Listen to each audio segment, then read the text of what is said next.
Bom, boa tarde a todos. Quero agradecer muito a presença de todos vocês que estão aqui.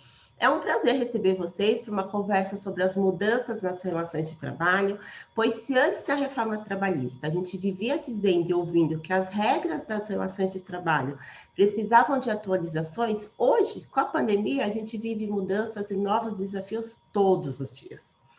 Por isso, eu queria, antes de mais nada, agradecer ao Conexão em Gestão por proporcionar para a gente essa conversa tão interessante e enriquecedora para todos nós. Obrigada.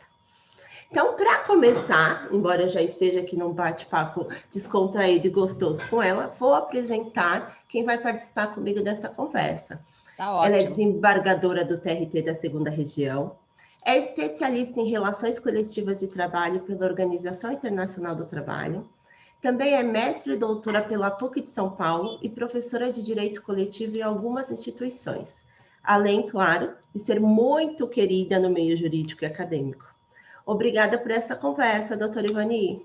É uma honra estar aqui com vocês aí para bater um papo a respeito de assuntos que são tão polêmicos, né, na área trabalhista. Muito polêmicos.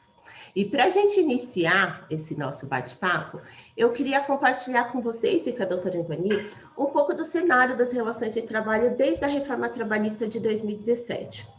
A gente acompanhou um amadurecimento, tanto por parte das empresas, quanto por parte dos empregados.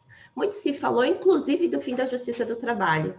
Mas o que a prática nos mostra é que os problemas trabalhistas continuam existindo, que as dúvidas das empresas continuam existindo. Como a doutora enxerga as mudanças nas ações judiciais pós-reformas?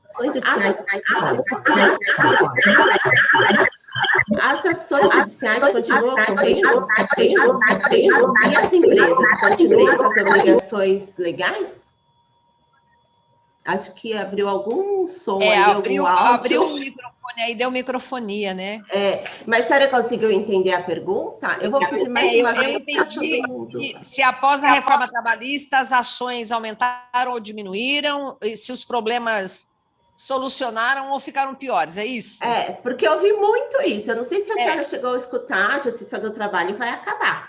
A gente vai completar. Pois olha só, eu não vi isso após acontecer. o Covid, o TST essa semana soltou uma informação que só de ações relativas à Covid teve 30 mil ações. 30 mil. É muita coisa, né? E que chegaram até o TST, né? Tem 30 mil ações só de Covid. Eu não estou nem falando dos outros assuntos, né? A Justiça do Trabalho é a justiça mais movimentada em termos de processo, e o Tribunal de São Paulo é o maior tribunal do país em números também de volume de processo. Então, é uma justiça que realmente resolve os conflitos entre capital e trabalho. Que nós temos conflito entre capital e trabalho todo santo dia. Nós temos aí, nós tínhamos o papel do Ministério do Trabalho e Emprego, que fazia aquelas mediações, fazia acordos, né, na próprio Ministério do Trabalho e Emprego, lembra? Sim. Tinha as mesas redondas, que não tem mais, aquilo lá ajudava bastante. E os sindicatos tinham um papel muito importante também na mediação, nas comissões de conciliação prévia e no impacto dos conflitos, na rescisão, sabe, na fiscalização da rescisão contratual? Sim. Nós tínhamos que homologar, né, a rescisão contratual. Como agora o sindicato ele fazia uma prévia, vamos dizer, ele fazia uma peneiração, havia uma peneira. Não tem mais essa peneira. Olha, tem alguém ainda com microfone. Por favor. Então, essa peneira que o sindicato fazia, que o Ministério do Trabalho e Emprego fazia, acabou. Né? Ninguém mais passa para homologar. Então, como não passa mais para homologar, tudo vem para a Justiça do Trabalho. Eu acho que, na verdade, aumentou. E acho que como teve a questão de ter sucumbência, acho que isso as pessoas imaginaram que pudesse diminuir. Ali no comecinho da reforma, em 17, porque a lei, né, 13.467, ela é de 2017. No começo, no primeiro ano, né, 2018, por exemplo, teve um arrefecimento, as pessoas ficaram mais temerosas de entrar com ação trabalhista, de ser condenado em honorários. Mas agora houve assim, um amadurecimento, vamos dizer assim, da advocacia trabalhista, de litigar realmente as coisas sérias, as coisas que realmente têm prova, né? Houve uma acomodação, vamos dizer, né? É um equilíbrio das E relações. hoje, esse honorário de sucumbência não assusta mais, não. Também Porque acho. ele se tornou uma coisa normal, como é no cível. Alguém tem medo de litigar no cível só porque tem honorários? Não, né? Então, o trabalhador é advertido, a gente verifica o tamanho do direito dele, né? Os advogados verificam o tamanho do direito dele e tudo mais, e já adverte que se não tiver as provas pode perder, pode pagar. Então, houve uma qualidade maior, né, das petições, uma qualidade maior das audiências, entendeu? Das provas. Então, eu acho que foi bom, porque imprimiu uma qualidade no trabalho dos advogados e também um esmero maior na hora de fazer a prova em juízo. É verdade, eu concordo com a senhora. Só que tem uma situação, a gente nem se adaptou a essas mudanças da reforma trabalhista, né? E veio uma pandemia que impôs desafios importantíssimos para a relação de trabalho. E caminhando já para o segundo ano dessa situação, a gente tem acompanhado uma discussão muito importante, que seria considerar ou não a Covid-19 uma doença laboral. Muitos empresários temem, né, essa classificação, porque... Olha, nós temos já várias ações condenando, tá? As empresas em acidente de trabalho pela Covid-19. Então, é o seguinte, a lei previdenciária, o artigo 20, né, ele define o que é acidente de trabalho na modalidade doença profissional e doença do trabalho. O artigo 19 define o acidente típico e o artigo 20 define o acidente de trabalho na modalidade doença profissional e na modalidade doença do trabalho. A doença profissional decorre da profissão exercida, do modus operandi, tipo bancário, né, que tem lesão por esforço repetitivo, por exemplo. Mas a doença do trabalho, ela decorre do meio ambiente do trabalho e dos agentes agressivos, né, químicos, físicos e biológicos. E aqui nós estamos tratando de agente biológico. Então, o agente biológico é um agente agressivo no local de trabalho, que tem que ser cuidado para que não haja contaminação. E nós sempre nos reportamos o agente biológico aos profissionais da saúde, dos laboratórios de análises clínicas, né? Em geral, o pessoal da saúde, que se contrai alguma doença, nós consideramos acidente de trabalho. Então, quando é profissional da saúde, há o nexo técnico epidemiológico presumido.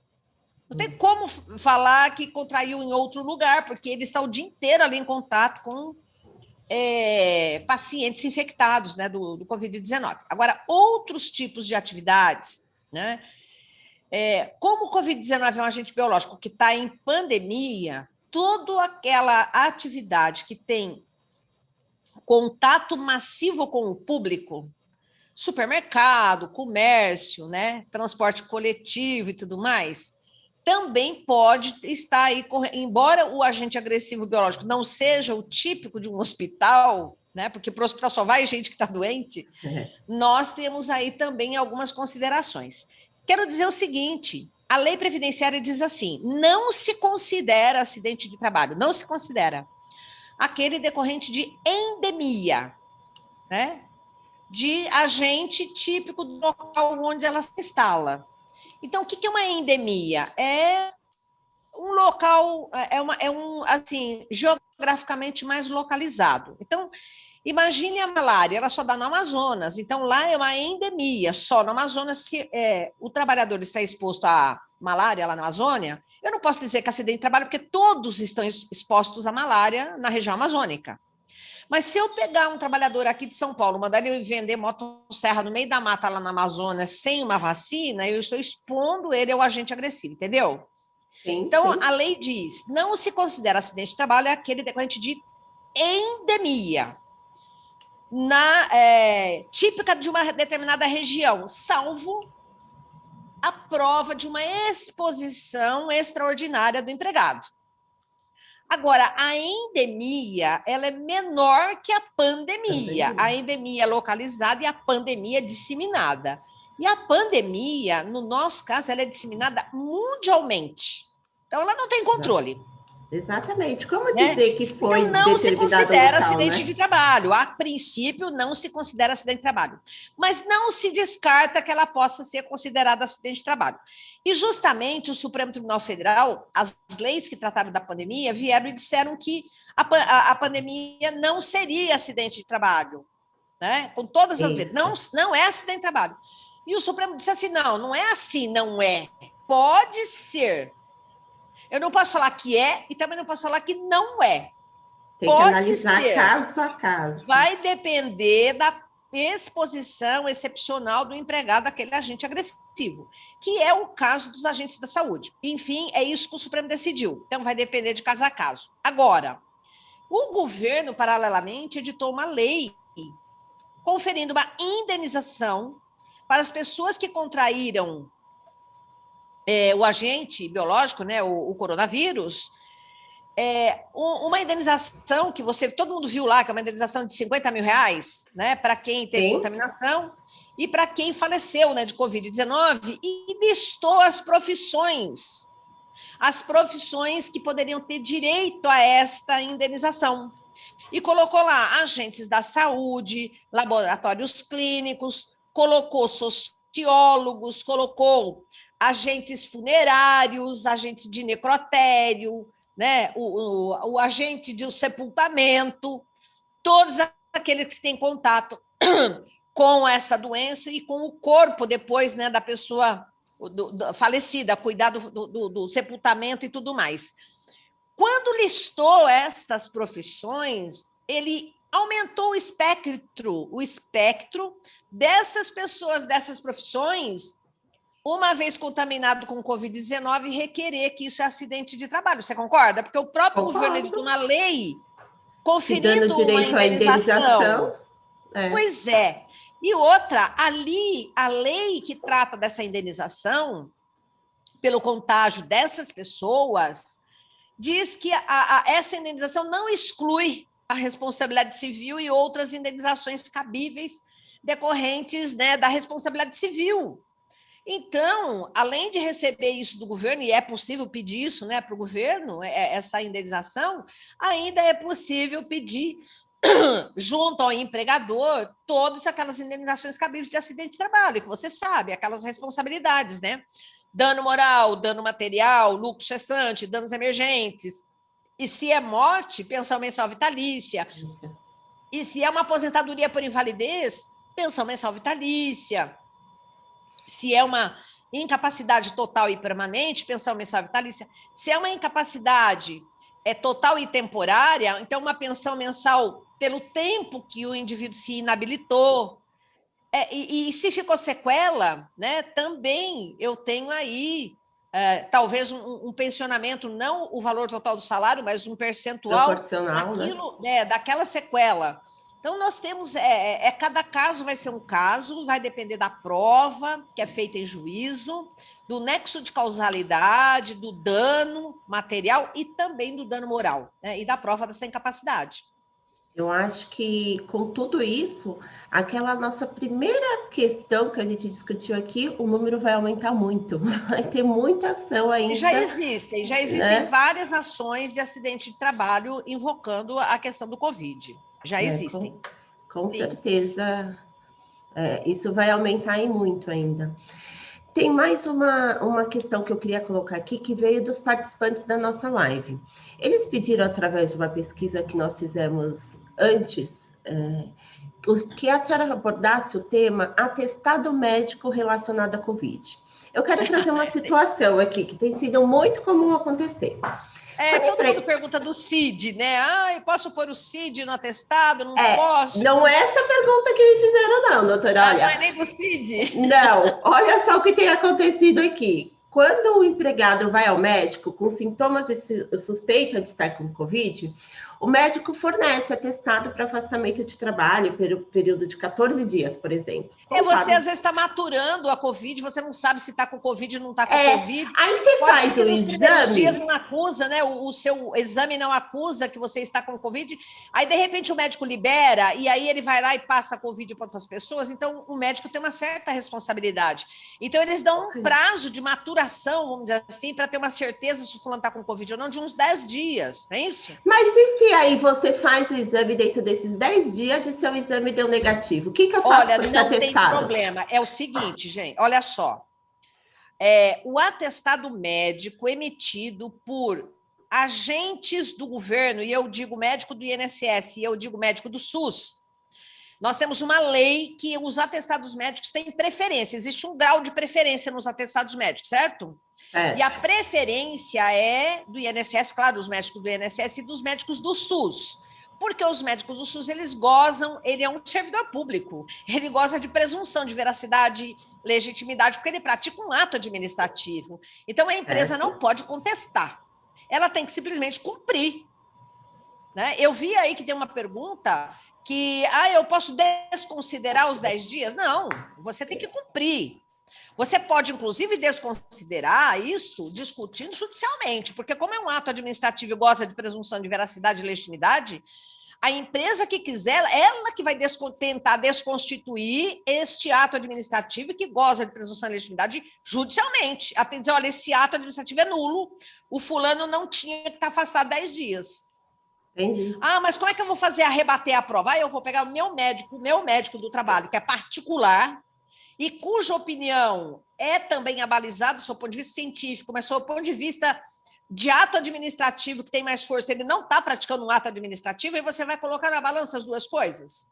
Mas eu digo quando eu tenho já o resultado. É a mesma coisa do limbo, sabe o limbo jurídico trabalhista previdenciário, que o INSS está alta, e o médico da empresa diz, não, ele fala, não está. Não pode trabalhar. Aí é que tá, eu não posso confrontar e dizer que o médico do trabalho da empresa tem mais força do que o médico do INSS, porque tem uma lei específica que dá ordem de preferência para os atestados.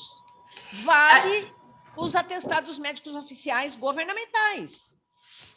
Ainda nessa questão, já que a gente está falando aqui do Covid, que é o que tem surgido mais ações, mais dúvidas, tantas legislações, alterações, enfim. E quanto à vacina, doutora? Se eu, como gestora, e os meus empregados se recusarem a tomar vacina, eu posso aplicar uma justa causa? Eu posso obrigá-los a tomar vacina? Porque eu estou pensando no bem geral de todos os outros. Presta atenção. Você pode aplicar uma justa causa de um empregado que não cumpre os procedimentos de contaminação. Então, isolamento, todos aqueles procedimentos que a empresa é obrigada, por força de lei, a cumprir dentro da sua empresa. Se o empregado não cumprir, claro, eu tenho ordens gerais e eu tenho ordens específicas. Eu tenho ordens gerais que não cumpre, é indisciplina, e ordem específica do chefe em subordinação. Então, você pode, como você tem um regimento interno dizendo, tem que ter distanciamento, tem que usar máscara, tem que usar álcool gel, tem que fazer isso, fazer aquilo dentro da empresa, que são os procedimentos de prevenção do Covid, não cumpriu, indisciplina. Agora, forçar alguém a tomar vacina, jamais. O Supremo Tribunal Federal diz que é vedada a vacinação forçada. O que você pode, e o Supremo decidiu, é o seguinte: a União, os estados e os municípios podem determinar a vacinação obrigatória sob pena de multa e restrição de circulação. Mas obrigar o fulano a tomar vacina não pode. Por quê? Porque nós temos um conflito entre os direitos coletivos e o direito individual, que é a disposição do corpo. Entendeu? E essa questão, o individual sobrepõe o coletivo? Neste caso, o individual prevalece na vacinação forçada, mas você pode expulsar um fulano de um ambiente porque ele não tomou vacina. Então, o que a empresa pode fazer? Colocar o indivíduo em isolamento forçado, dizer, bom, eu não posso deixar você junto com os outros. Então, você vai ficar em casa em isolamento, eu vou suspender o seu contrato de trabalho. Se você visita clientes, então eu vou suspender a sua atividade de visitar clientes e vou mandar outra pessoa no lugar, entendeu? O que a empresa pode fazer são medidas de trabalhistas, de impedir que ele tenha contrato, faça um isolamento forçado, né? Então, é isso que a empresa pode fazer. Mas despedir para o fotógrafo porque ele não tomou a vacina, não dá para fazer, tá? Tem uma pergunta agora no chat. Mesmo se a vacina entrar no calendário oficial de vacinas? Olha só, primeiro, o Supremo decidiu que a União, os estados e os municípios podem determinar a vacinação obrigatória sob pena de multa e restrição de circulação. Esta é a punição. Ponto. Ponto. Tudo vai depender da posição governamental.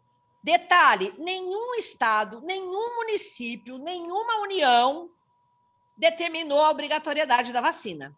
Ninguém determinou. Então, não há uma lei determinando essa obrigatoriedade, tá? Não há uma resposta uniforme para essa situação. O que eu tenho, a resposta que eu te dou depende do caso. Por quê? Primeiro, isso é uma questão de saúde pública? Sim. Só que o Supremo determinou que a União, os estados e o município pode obrigar, mas a União não obrigou ninguém até agora. Esse é o primeiro ponto. E nem os estados. E sabe o que mais? Não temos vacina para todos. Ai, que eu triste. Posso obrigar, aliás, o Estado não obrigou porque ele não tem vacina para todos. Como é que ele vai obrigar se ele não tem vacina para todos? É real. Entendeu? Isso. Então, a União não obrigou, o Estado não obrigou, o município não obrigou. Se não tem uma lei obrigando, como é que o empregador vai obrigar? O que o empregador pode fazer na área da saúde, cujo agente agressivo é biológico, faz parte das regras do meio ambiente de trabalho, o empregador pode, e é obrigação dele, cumprir e fazer cumprir as normas de medicina, higiene e segurança do trabalho. Ele tem no seu laudo, no seu LTCAT, no seu PCMSO, PPRA e tudo mais, o agente agressivo biológico? Tem. Então, ele vai se comportar com as regras do meio ambiente de trabalho. E se aquele trabalhador da área da saúde não tomou a vacina, primeiro tem que estar disponível. A empresa tem que garantir que exista a vacina para ela tomar. E segundo, a empresa, se ela não quiser tomar vacina, vai isolar. Mas não pode forçar a tomar a vacina, entendeu? Vai isolar por conta, aplicando aí as regras do meio ambiente de trabalho. E se ela não usar máscara, isso, aquilo, pode mandar embora, porque aí é EPI. Sim. Para o profissional da saúde é EPI. Aí aplica o artigo 157, beleza. Então, até aqui, tudo bem, né? Mas para os demais, qual é o correto a empresa fazer? Demitir sem justa causa, em benefício da coletividade dos empregados, determinar o isolamento ou distanciamento, colocando esse trabalhador em trabalho remoto ou trabalho híbrido, parte em casa e parte, né? E exigir um termo de responsabilidade pela decisão de não se vacinar. Você vai assinar aqui um termo de responsabilidade. Mas, por exemplo, como é que o empregado vai assinar um termo de responsabilidade se ele, às vezes, não está nem na idade ainda de se vacinar? Ou se não, por exemplo, agora eu estou sabendo que não tem insumos para continuar fabricando vacinas. Parece que suspenderam a vacina em vários estados da federação porque está faltando. Entendeu? E outra coisa, prestem atenção, gente. Ainda que o indivíduo vacine, isso impede ele de pegar o Covid e passar para outras pessoas? Não. Não impede, gente. Mesmo que o indivíduo esteja vacinado, ele pode contrair o Covid. A única coisa que vai acontecer com ele é que ele não vai ter os efeitos colaterais da doença que levem a uma incapacidade para o trabalho ou que leve à morte. A doença vai instalar? Vai, mas ela vai instalar de modo mais leve, mais brando. Isso impede que ele passe o Covid para outras pessoas? Não impede. Ainda que o indivíduo esteja vacinado, não impede o contágio. Então, para que a empresa vai mandar o fulano embora que não se vacinou? Se mesmo vacinado, o contágio não impede o contágio? É Você uma situação entendeu? bem delicada, né? É bem delicada, porque ao Não tem mesmo... como, a vacinação não exime as pessoas de contagiar, e por isso que mesmo vacinado, todo mundo tem que continuar usando máscara, o isolamento, evitar aglomeração, manter o ambiente ventilado, né? Sim. Então, se aí sim, se o trabalhador não cumprir a máscara, a aglomeração, ambiente ventilado e tudo mais, você pode mandar embora por indisciplina. Porque aqui eu estou com regras de meio ambiente de trabalho. Mas para a vacinação em si, esquece isso. Tá? Certo. Todos os protocolos de prevenção e precaução devem ser cumpridos, pode mandar embora por indisciplina. Mas porque não se vacinou, o fato dele não se vacinar não significa que, mesmo vacinado, ele não vá contrair o Covid e também contaminar outras pessoas. Não Fato, né? existe isso. Infelizmente é fato. Doutora, essa colocação, inclusive, de isolamento, de seguir as regras que até onde a empresa pode ir, me lembrou uma situação. Eu tenho visto que algumas empresas tomaram, com relação à prevenção da doença, a atitude de transferir os empregados de grupo de risco para funções ou atividades com menor exposição e, Claro. portanto, com menor risco de contágio. Até aí, ok. Só que a gente que lida com isso do dia a dia sabe que algumas mudanças de funções requerem alguns cuidados para não gerar passivo lá na frente, como equiparação salarial, o dano moral se eu rebaixar, enfim. Mas em razão da pandemia, se eu não te altero a sua função propriamente dita, eu não te dei uma promoção, eu não te rebaixei, eu só te mudei de posto de trabalho, esses riscos são atenuados. Como que a doutora entende esse remanejamento de Olha, atividade? toda alteração contratual unilateral ou bilateral lesiva são consideradas nulas. Agora, quando você faz uma alteração contratual de um empregado por conta de um risco à saúde, por conta da pandemia, e você tem todas as considerandas, nós estamos diante de uma alteração do regime normal que nós chamamos de direito emergencial do trabalho. Tudo bem? Tudo bem. Esse direito emergencial do trabalho, por conta da Covid e tal, merece que na contratação de alteração das funções tenha umas considerandas no contrato. Então, considerando a Covid-19, considerando as medidas governamentais, considerando o dever da empresa, né? De meio ambiente, trabalho, de preservação da saúde pública, de evitar contaminação, aglomeração e tudo mais, e todos aqueles deveres que a empresa tem, e por conta, então, de uma situação emergencial, a empresa, junto com o empregado, resolvem de comum acordo alterar o posto de trabalho temporariamente para evitar o contágio do Covid-19. Você pode até utilizar o fundamento de força maior, entendeu? E dizer Sim. que é temporário. E fazer esse contrato com o empregado nessa temporalidade de mudança de função e deixando uma cláusula escrita que a alteração ela é temporária e ela é emergencial, de acordo com essa circunstância, e que isso não gerará para o empregado, escreve, né? Equiparação salarial, ou qualquer outra. Indenização por dano moral, Não rebaixamento, gerará, porque isso nada. está de acordo com as partes. Se puder, se a empresa puder fazer isso também por norma coletiva, eu sugiro, por conta do artigo 611 da CLT, que dá a prevalência do negociado sobre o legislado. Uhum. Então, se você vai fazer isso com mais de um empregado, né, ainda que a empresa, se for pequena, média empresa, não importa, com 5 empregados, que seja, procure fazer por acordo coletivo de trabalho com o sindicato. Olha, a área do comércio fez vários acordos coletivos com cada loja para poder manter o comércio, né? Eles fizeram várias criatividades de prestação de serviços e vários tipos de compensação de jornada e compensação. Já adiantaram férias de 2, 3 anos, vários tipos de criatividade por norma coletiva, que a empresa fica um pouco mais respaldada se ela tiver um bom relacionamento com o sindicato. Se ela não tiver um bom relacionamento com o sindicato, se ela tiver dificuldade, faça individual mesmo.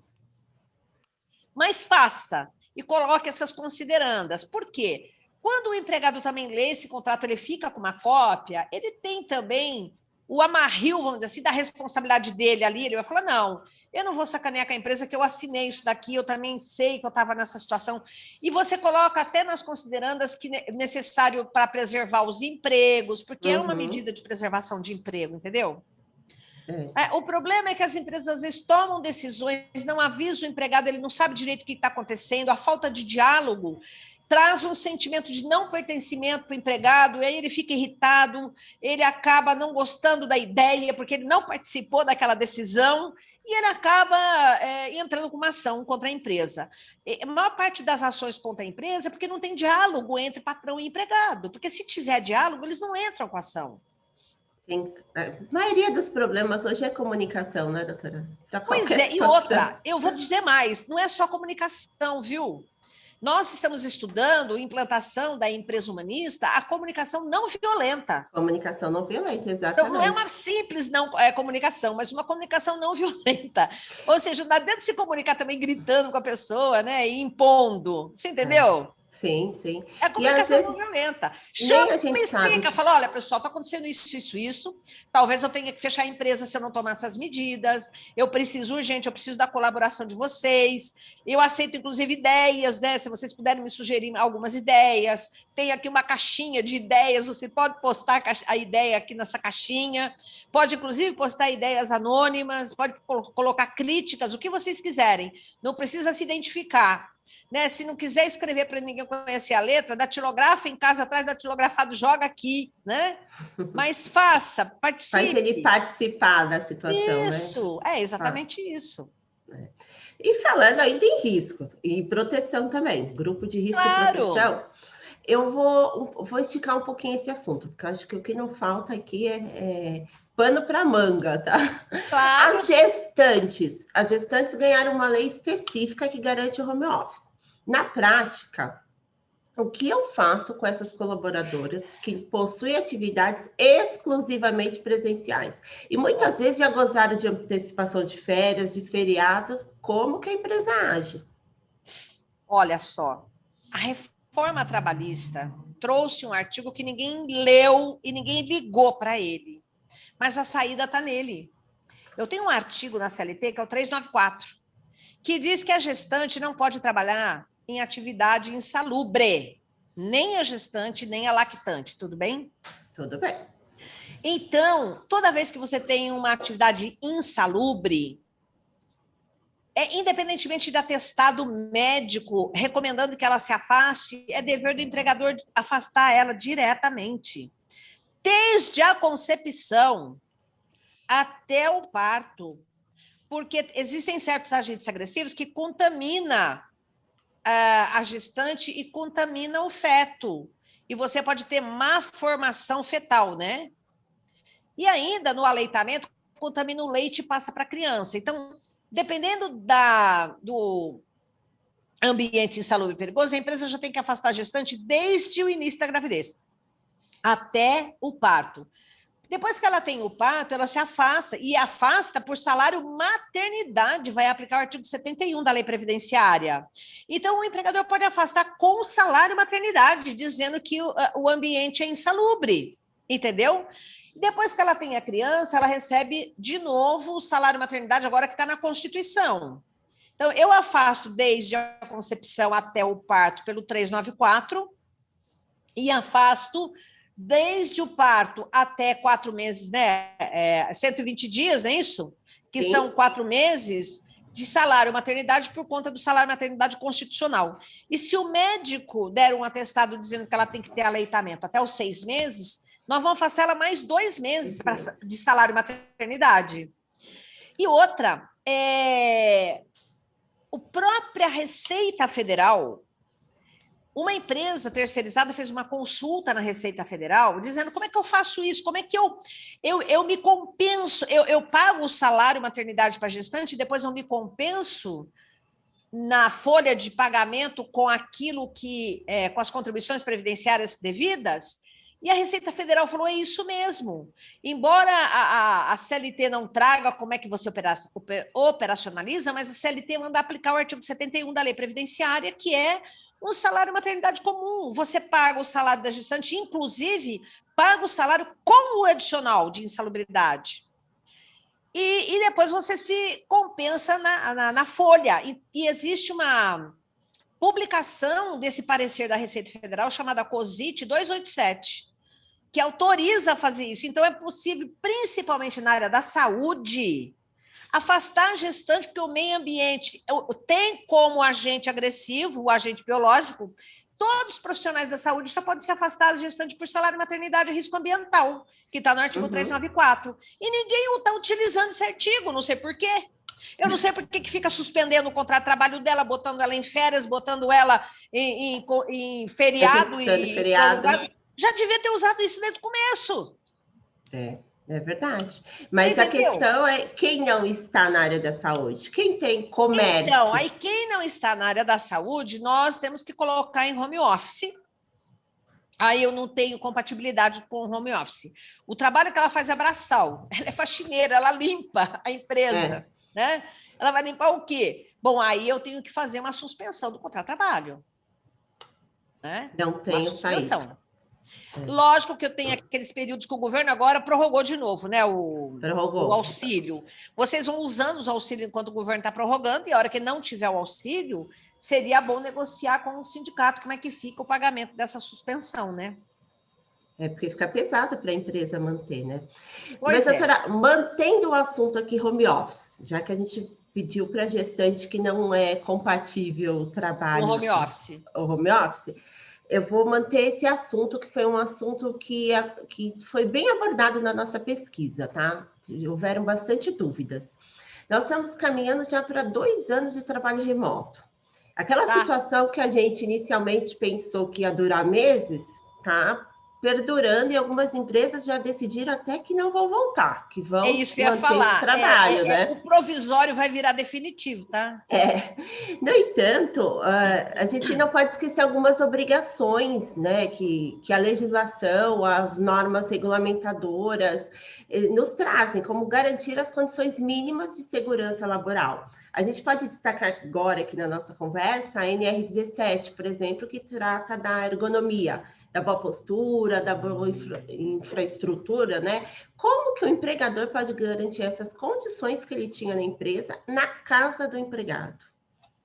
O único modo de garantir, primeiro, você vai fazer um contrato de teletrabalho, tá? Ou de home office. Vai colocar que a pessoa vai trabalhar em casa, que tipo de serviço ela vai fazer, especificar tudo direitinho.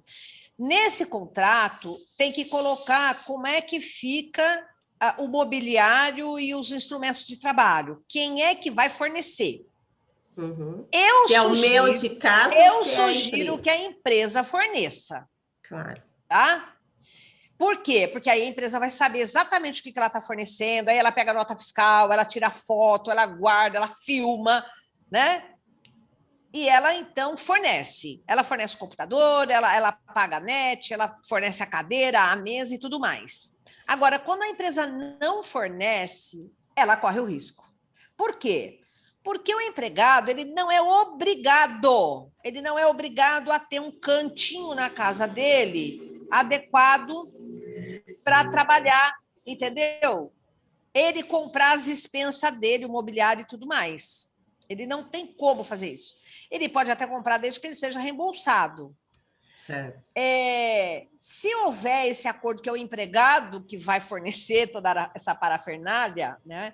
Então, que o empregado forneça, tire a foto do cantinho onde ele vai trabalhar para que um médico do trabalho ou um técnico do trabalho analise se aquelas condições econômicas estão corretas ou não, entendeu?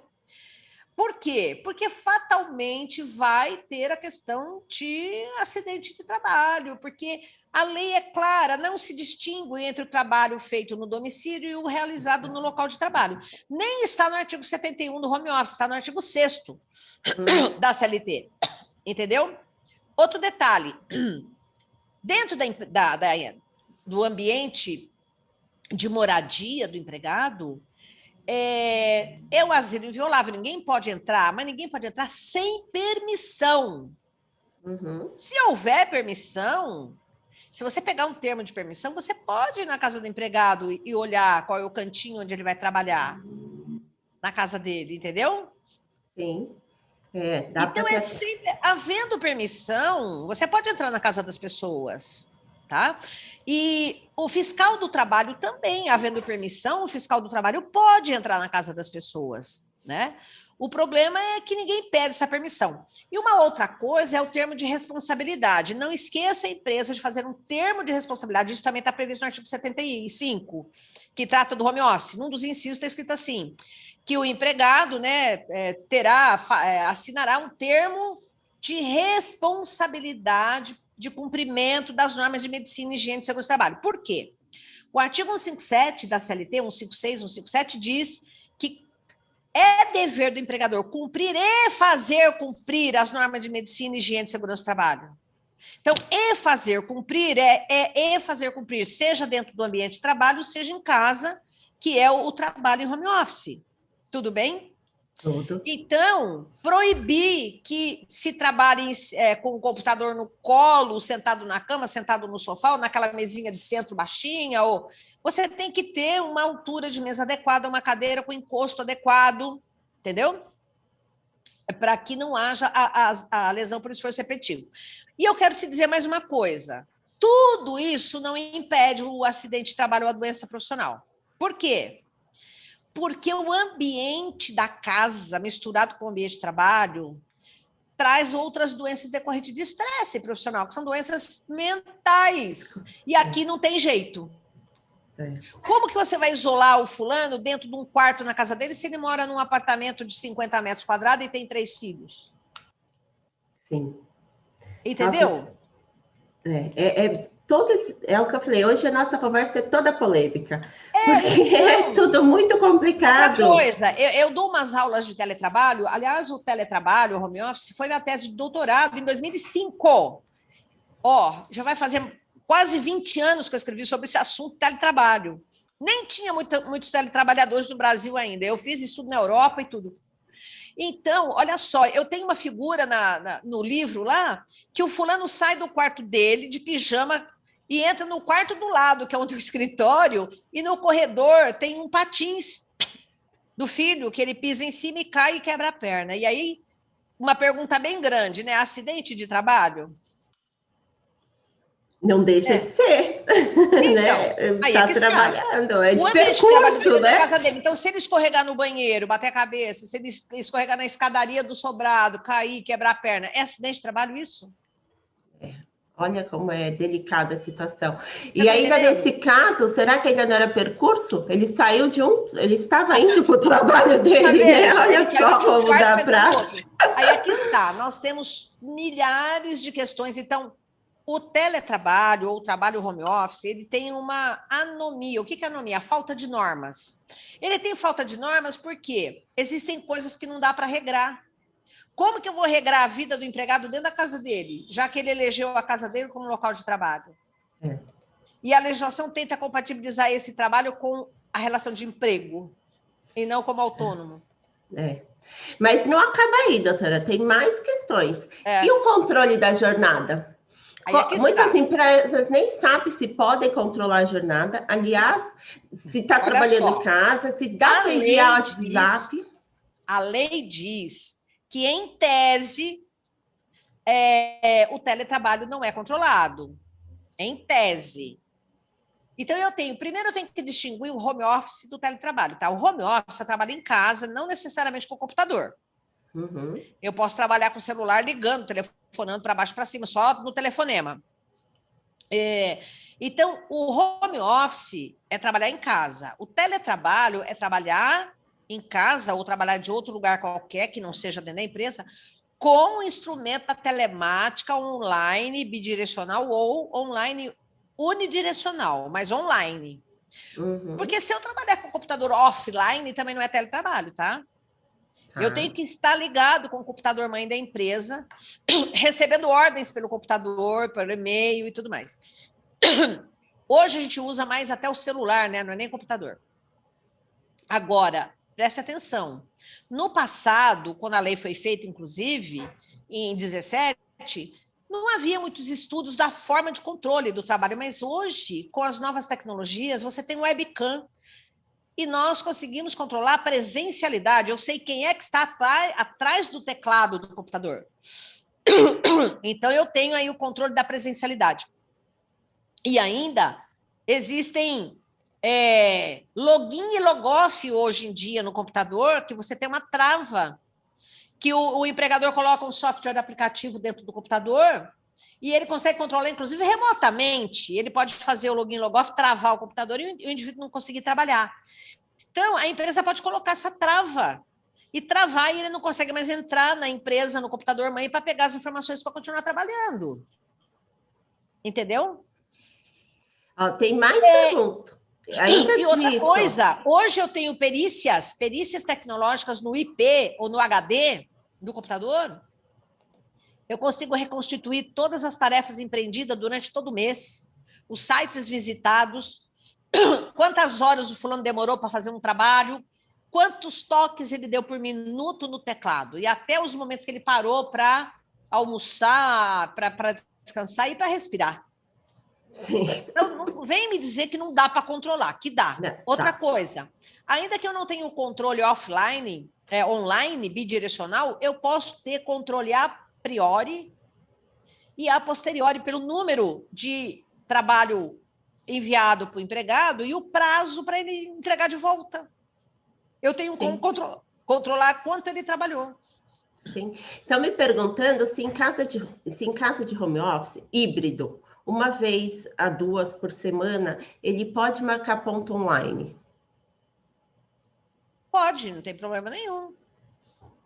Não tem Outra problema nenhum. Olha, questão. todo computador que tem login e logoff é a hora que ele entrou e a hora que ele saiu.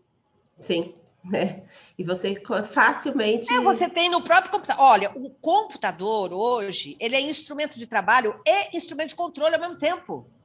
É verdade. Até o Quando celular, você faz né? login e entra em cena no computador mãe da empresa e tem um software aplicativo no seu computador que é da empresa, ela consegue saber se você está trabalhando, se você está online, se você está visitando um site, ela consegue rastrear tudo. E ela consegue, o meu técnico do meu computador, ele conserta o meu computador lá do escritório onde ele está, ele faz o conserto remoto. A empresa também entra remotamente para ver o que você anda fazendo. Hoje não tem mais segredo de nada. Doutora, e o WhatsApp? Você tem a geolocalização, e eu sei, inclusive, que se você está trabalhando, de que lugar, se você está na sua chácara, se você está em Portugal, se você está na sua casa. Eu tenho geolocalização do IP do computador, gente. Eu consigo saber a geolocalização da pessoa. Verdade, não tem como esconder mais nada mesmo. Não tem, não, de jeito nenhum. E se tiver webcam, eu ligo a webcam e vejo a pessoa atrás do computador trabalhando, do jeito que nós estamos conversando aqui. E a gente tem notado que com esse trabalho remoto, as pessoas têm feito muitas reuniões do jeito que a gente tem feito aqui, do jeito que a gente está conversando aqui. Lógico. E aí a pergunta isso por estar em casa, que problema pode dar? Envio de WhatsApp, reunião via Zoom, fora do horário contratado, que está no seu contrato, no papel lá. Eu não entro no seu computador, eu não vejo o seu login. Eu sei, mas você fica mandando WhatsApp, fica plim, plim, plim, plim. Mas eu te chamo às 7 da noite. Eu tive já vários casos, né? Passaram por mim vários casos já, de a pessoa tira print, né? Tira o print do WhatsApp, vai no cartório, faz uma ata notarial para ver todas aqueles prints e o horário, né? Que ele recebeu aquele print e que ele leu, né? Com aquele risquinho azul com o horário que ele leu, não é isso? Ele faz um print para mostrar a jornada excessiva, o incômodo, não perturbe. Você tem como colocar no seu celular o não perturbe? Então, cumpre ao empregado colocar o não perturbe. É delicado também, né, doutora? Até que ponto então, mas aí por que o empregado não coloca o não perturbe? Ele tem o direito à desconexão e o não perturbe, entendeu? Agora, o fulano deixa o celular ligado, coloca o não perturbe, que você não recebe nada. Mais uma polêmica, hein? Porque a gente está falando de poucas aqui. Mais uma. Demissão, dispensa por WhatsApp. Estamos todos remotos. Antigamente a gente nem falava nisso, podia até gerar um dano moral. a Câmara Municipal, a Câmara Federal, a Câmara dos Deputados, inclusive tem um projeto de lei que ela já aprovou e mandou para o Senado, nós vamos fazer intimação judicial nos processos por WhatsApp. Senhor Jesus, o agora WhatsApp, todo mundo se acha o juiz intimou um reclamado que estava nos Estados Unidos e evitou uma carta rogatória. Nossa, ganhou muito tempo respondeu, com isso. Participou da audiência, o juiz mandou a sentença para ele, tudo por WhatsApp, e foi considerado válido. O WhatsApp é o agente comunicador do futuro. Para tudo. E se eu tiro aqueles 2 risquinhos azul? Hoje eu estava até comentando que eu tenho uma raiva de quem apaga aquilo, que eu não consigo saber se ela leu minha mensagem. E aí, como que eu vou comprovar que eu dispensei, meu empregado sabia que foi dispensado?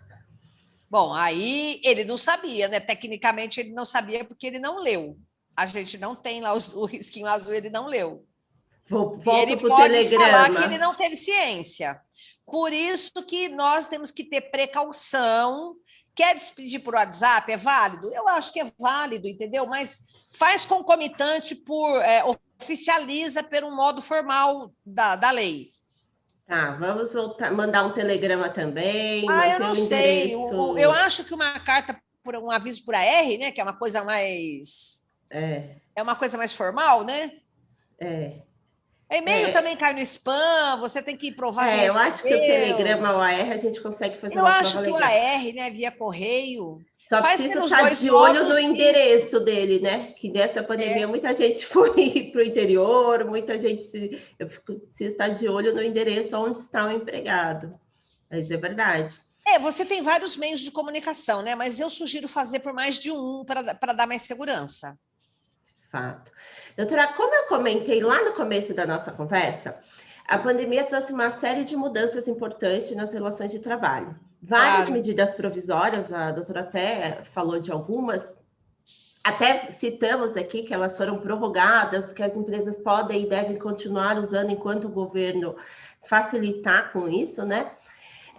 Um dos questionamentos que nos foi colocado é sobre os acordos, esses acordos que nós falamos de redução ou de suspensão de jornada dos colaboradores, a necessidade ou não de envolver o sindicato nesses acordos. Como a senhora vê essa situação? E o Supremo já decidiu isso, né? Já tem decisão do Supremo. O Supremo disse que você só comunica o sindicato a posteriori. Comunica, né? É só informar, não precisa nem... Você comunica o sindicato a posteriori, e o sindicato, na defesa dos interesses, né, individuais e coletivos, se ele entender que aquele acordo é lesivo, ele toma as providências cabíveis, ele entra com ação coletiva, ele toma as providências cabíveis na defesa do trabalhador.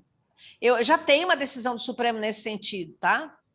Aquelas matérias que estão nas MPs e nas leis que tratam de Covid em geral, que é redução de jornada de salário, desde que preservado o salário hora, suspensão de contrato de trabalho, antecipação de feriado, antecipação de férias, antecipação de férias coletivas, todas essas coisas podem ser feitas e comunicadas ao sindicato depois. E o Supremo já disse que é válido, vocês usam aquele acórdão do Supremo lá. Nós falamos uma coisa, e agora a doutora retomou, da antecipação de férias, de feriados. Antes mesmo da gente iniciar a nossa live, nós falamos da importância das férias, a importância de viajar, se desligar um pouco, para renovar as energias e começar de novo, né? Com essa antecipação de férias que a gente vem trazendo, como que o judiciário vai enxergar essa antecipação de benefícios, porque vai chegar lá na frente, o empregado não tem mais esse momento de descanso. Mas isso foi uma determinação legal e nós estamos diante de um direito emergencial do trabalho, é uma emergência.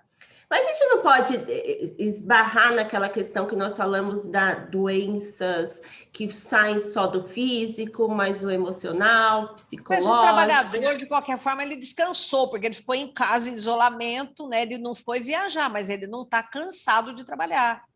Entendeu? Espero que eles entendam. Você antecipou já as férias para ele. Ele não pôde viajar, mas ele não trabalhou. Eu penso que o judiciário vai levar em consideração que nós estávamos diante de uma situação de força maior. Eu tenho a justificativa da força maior aí.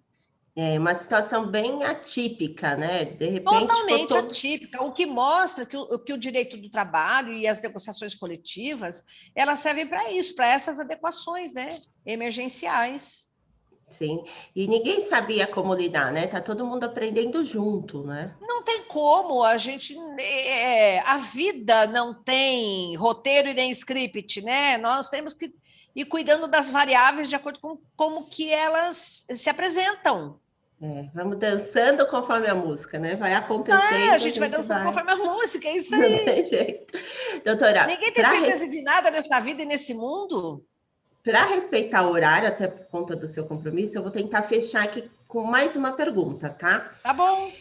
E para fechar, eu queria falar de mais um desafio para os departamentos de RH, que é a aplicação da LGPD nos Sim. processos internos. A gente tem visto muitas empresas mudando seus processos seletivos, por exemplo, para garantir a segurança do dado e a segurança do tratamento desse dado. Porém, os estudos sobre essa nova cultura estão concentrados na Autoridade Nacional de Proteção de Dados, na NPD. A doutora acredita que essa questão de proteção de dados vai chegar à Justiça do Trabalho? Já existe alguma discussão sobre o tema? Já! Eu tenho uma aula que eu dou sobre LGPD nas relações de trabalho, inclusive agora, daqui a pouco eu vou entrar num outro evento. Vocês podem assistir no YouTube a revista da advocacia de Rondônia. Vai passar no YouTube, tá? Começa às 19 horas, horário de Brasília, e 18 horas, horário de Rondônia. Eu vou falar sobre o LGPD e aplicação no contrato de trabalho. Evidentemente que muda toda a questão do recrutamento. Para que você quer, num currículo de um empregado, saber se ele é homem, se é mulher, se ele é casado ou solteiro, se ele tem filhos? Se o que basta é saber se ele tem aptidão profissional para aquilo que a empresa precisa. Então, vamos supor que a empresa está contratando um contador. Ela precisa saber qual é a formação na área, né, profissional do indivíduo. Não tem que saber se é homem, se é mulher, se é transgênero, se tem filho, se não tem filho. Esses dados pessoais, eles são desimportantes na hora da contratação. Para você não ter o perigo de receber um currículo com esses dados e ficar preocupado como é que você vai armazenar, eu vou criptografar, eu vou anonimizar, eu vou guardar até eu fazer a seleção e depois que eu selecionar, aí eu vou descartar e vou avisar o fulano que descartei, destruir. É fácil, é muito simples. Cada empresa coloca um formulário de interesse de emprego no seu site e diga: você tem interesse de emprego? Clique aqui, preencha o formulário e ela faz as perguntas que ela quer. E ela não pergunta nada se o fulano é negro, se é branco, se é asiático, se tem filho, se é homem, se é mulher. Então, as empresas vão ter que ter no seu site um link onde as pessoas que estão interessadas em se candidatar à vaga de emprego, ela entra no site da empresa e preenche aquilo que a empresa está perguntando. Pelo menos ela colhe só os dados essenciais, necessários, úteis e com a finalidade específica. Depois que ela colheu esses dados, selecionou o indivíduo X que vai ser contratado, aí sim ela chama o indivíduo X e fala: olha, agora eu preciso saber se você é casado ou solteiro para fins de dependência no INSS, base legal, execução de contrato e cumprimento de obrigação legal. Eu preciso saber se você tem PIS, base legal, fundo de garantia. E aí você vai pedindo todos os demais requisitos para, agora sim, execução de contrato, entendeu? E vai dando o fundamento de cada base legal que está na LGPD, citando os artigos. E fim de papo. E lá no final, tu pega lá uma assinatura dele, que ele está ciente de tudo e que ele autoriza a compartilhar os dados, ou que ele vai ter, e que ele tem ciência de que os dados dele serão compartilhados com a Caixa Econômica para fins de fundo de garantia, com o INSS para fins de previdência social, com o sindicato para fins de contribuição sindical, com o plano de saúde para fins de plano de saúde. Aí você pega escreve tudo isso lá no final do contrato de trabalho dele e ele assina. Eu acho que aqui, nessa resposta, muita empresa aqui que está nos escutando, que está participando, já ficou assustada. Falou, meu Deus, não é isso que eu faço, não é isso que eu tenho, preciso correr e me adequar. Porque e eu quero falar outra coisa, ó, presta bem atenção. A LGPD, ela protege dados online, mas também dados offline. Se vier um currículo escrito na mão, aconteceu, eu acho que foi lá em Rondônia, vou até falar isso hoje lá. Um supermercado que estava admitindo pessoas recebeu o currículo escrito, analógico e não digital, tá?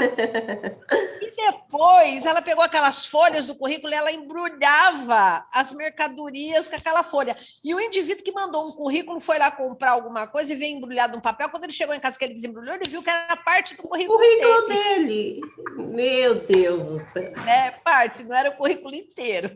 O currículo dele foi espalhado, as folhas para todo mundo. Muita gente recebeu. Os dados analógicos também entram, gente. Imagina você pegar um currículo escrito e deixar aqui em cima, e uma estagiária que não é treinada para isso, pega aquele currículo e lê, e vê com fulano, sei lá, né, é transgênero, não sei. E aí ela espalha isso para todo mundo. Então, a gente vai ter que treinar, ter o treinamento também, né, do pessoal, da empresa, de como lidar com isso. A empresa tem que anonimizar, criptografar. Agora, as empresas que estão nervosas por causa disso, como é que eu vou fazer isso? Vou ter que contratar uma equipe. Existem startups oferecendo existem startups oferecendo serviços de tratamento de dados, de acondicionamento, e tem alguns que, quando é a empresa mesmo que faz, essas startups oferecem serviços de teste de segurança, elas tentam hackear os dados para ver se ela consegue hackear, para ver onde é que está a falha na segurança, entendeu?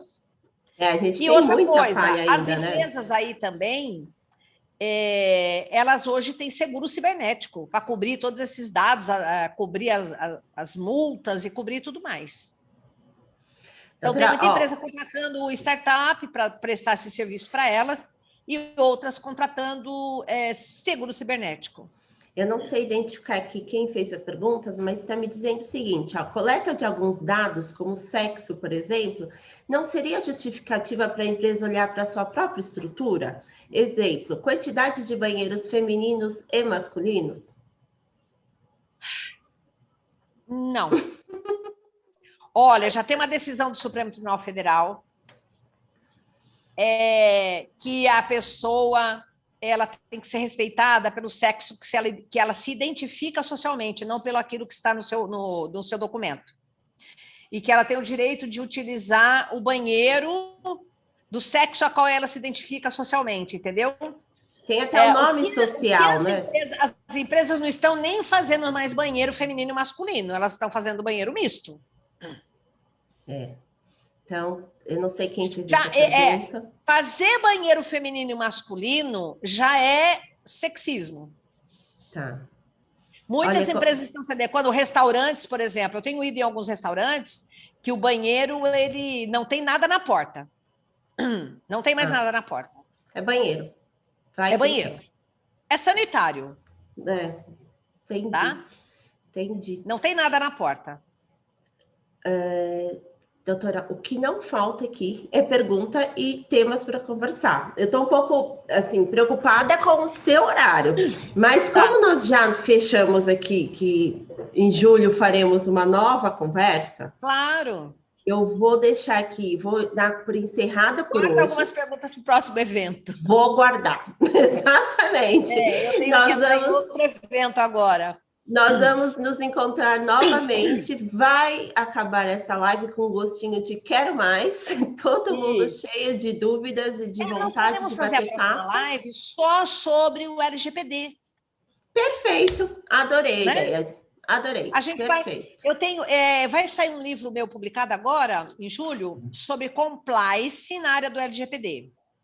Ótimo. E falaremos passo a passo que a empresa deve fazer para implantar a questão do LGPD nas empresas, né? Esse livro vai sair pela Juruá. Pode ser que até a oportunidade, meu livro já foi publicado, e aí a gente já faz o lançamento dele também. Perfeito, combinado. Aí eu chamo esse compliance personal data labor, que é um compliance de dados pessoais na área trabalhista, né? Na área do Adorei a trabalho. ideia. Fechou. E a Já gente pode vamos fazer falar um disso. evento sobre esse compliance e a lei de proteção de dados, né? Compliance da privacidade, alguma coisa assim. Ótimo, excelente. Porque Desde eu tenho já. umas aulas sobre o compliance total. Então, você fala do Tá. compliance na LGPD, fala do compliance na diversidade, fala do compliance na gestão dos afastamentos previdenciários, fala do compliance na área tributária, como economizar não pagando tributo indevido, né? E fala do compliance na área do meio ambiente do trabalho, com todos os laudos ambientais, a questão do PPP, né? Do perfil profissional previdenciário, que nós chamamos de compliance total. Então, é um compliance desde da época da contratação do indivíduo até o compliance do despedimento, entendeu?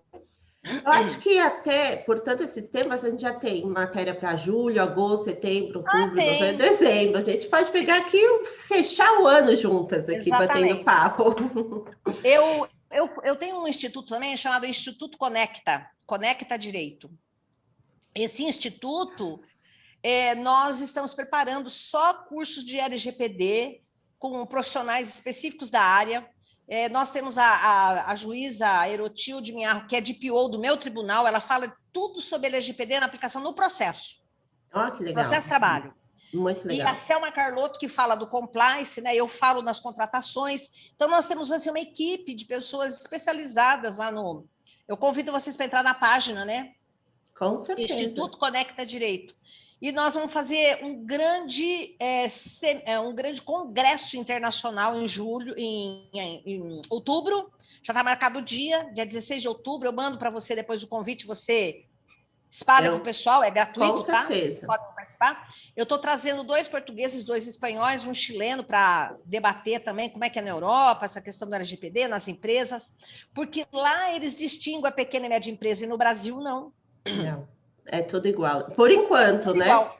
Será que vem alguma coisa aí? Existe um movimento dos empresários para que haja um aditamento ou uma modificação da lei nossa, né, brasileira, ou que a ANPD, que é a Associação, a Autoridade Nacional de Proteção de Dados, venha a trazer regras diferenciadas para as pequenas e médias empresas. Porque como é que uma empresa que tem 10 funcionários vai gastar uma fortuna, vamos dizer assim, né? Para se adequar a esse LGPD, contratar um DPO e contratar toda a segurança de dados, né? É mais fácil para ela contratar uma startup que faz isso. Com certeza. Né? E o que não falta é profissional que sabe fazer, né? Que faz então, bem, que faz bem feito, eu não sei. Na área do meio ambiente de trabalho, você tem lá até 200 empregados, você não precisa ter CIPA, né? Tem lá aquelas quando que não precisa ter CIPA, você pode contratar de fora um médico do trabalho ou um profissional da medicina e higiene do trabalho que vai fazer seus laudos, ele não precisa estar contratado no quadro da empresa, não é isso? Sim, sim. A mesma coisa vai acontecer com a LGPD, tá? Vai ter um profissional que vai prestar serviço para todo mundo e vai fazer aquele laudo de impacto que a ANPD vai exigir, e vai ser mais ou menos assim que vai acontecer. Com certeza. Doutora, eu só tenho a agradecer.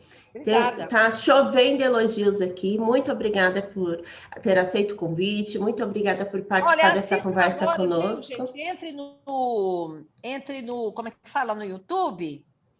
Revista da Advocacia de Rondônia, tá?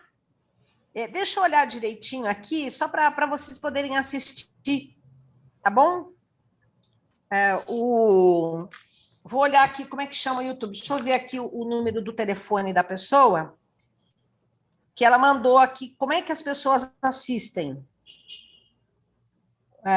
E aí você aproveita e assiste também, que vai ser, eu acho que vai ser bom, né? Ah, não tenho dúvida. Quer ver? www.youtube.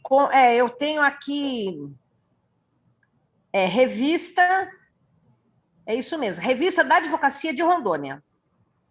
Aí, tá? já vamos entrando lá. Eu vou mandar para você o link para você assistir. Mas é www.youtube.com, tem um código aqui, tá? Tá Ou bom, pelo combinado. nosso site da revista, www.revista-ro, que é Rondônia, Rondônia. .adv.br. Entre no site dessa revista e aí vocês fazem a inscrição e assistam pelo YouTube da revista. Perfeito. Doutora, Eu obrigada. vou te mandar o link. Aí você coloca no chat para as pessoas. Posso te mandar? Pode, claro. Vocês podem acompanhar. Já colocaram no link aqui. Alguém já colocou no chat. Já. Não é esse mesmo, alguém já canal. colocou? Já colocaram. Oh, meu Deus, acho que alguém já entrou no site da revista e já pegou. Tá vendo? Conforme a gente vai conversando, as pessoas já vão olhando, ó. Gente, muito obrigada pela participação de todos. Doutora Ivani, nos vemos e nos falamos até lá. Em julho estaremos aqui novamente. Vou encerrar para dar tempo de tomar um cafezinho. Eu tenho o Instagram, viu, Ivani? Ivani C. Bramante, né? Que tem o Instagram. E tem o Facebook, Ivani Contini Bramante. E lá tem os dados do Instituto Conecta para vocês entrarem na página e também ver lá. Eu vou publicar o edital o banner do congresso, que vai ser em outubro, agora. Aí vocês vão fazendo inscrição. Já vamos escrevendo, com certeza. Vai ser gratuito, tá? Legal. E nós temos aí o apoio da USP, do CNPq, de várias OABs, vai ser muito legal. Não tenho dúvida e tenho certeza que todo mundo que participou dessa live também não tem. Doutora, boa live. Obrigada, tchau para todo mundo. Depois, se você quiser fazer um grupo de WhatsApp com esse pessoal que está aí, se todo mundo der o telefone deles, faz um grupo de WhatsApp e me coloca, que eu vou colocando vocês a par do que anda acontecendo, né? Perfeito. Adorei. Criar um grupo de WhatsApp? Eu crio, depois eu incluo a senhora. A gente vai falando. Você só me lembra, porque eu bloqueei aqui para as pessoas me incluírem em grupo, porque você sabe que a gente... Não, eu chamo a senhora e depois a gente combina isso, tá bom? Obrigada. Um abraço a todos, obrigada. Até a próxima. Até a próxima. Tchau, tchau.